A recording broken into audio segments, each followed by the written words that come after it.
Сәлем достар, бүгін сіздермен арахис қосылған печенье рецептімен бөлісемін. Бізге керек қант, сары май, жұмыртқа, ұн, қамыр қопсытқыш, тұз, арахис.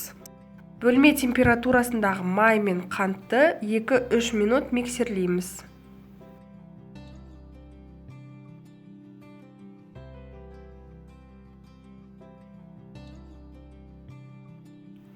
Жұмыртқа салып, тағы да миксерлейміз.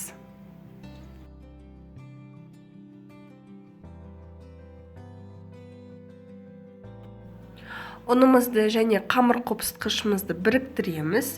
Массаға ұнды толықтай салып, араластырамыз.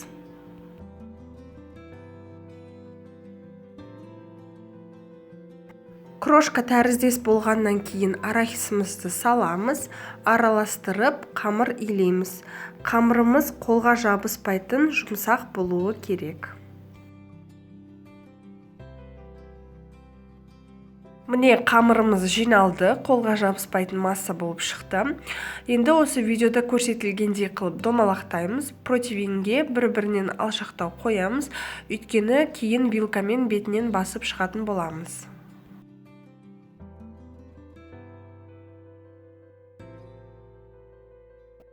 Міне домалақша жасадық. Енді вилканы ұнға батырып, печеньенің үстінен решетка тәріздес басып шығамыз. Видеода көрсетілгендей басып шығасыздар. 180 градуста 10-15 минуттай пісіріп аласыздар.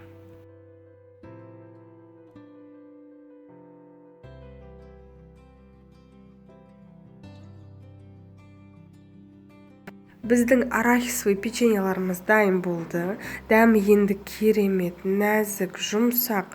Үйдің ішінде арахистың қандай иісі мүңкіп тұр деп ойлайсыздар.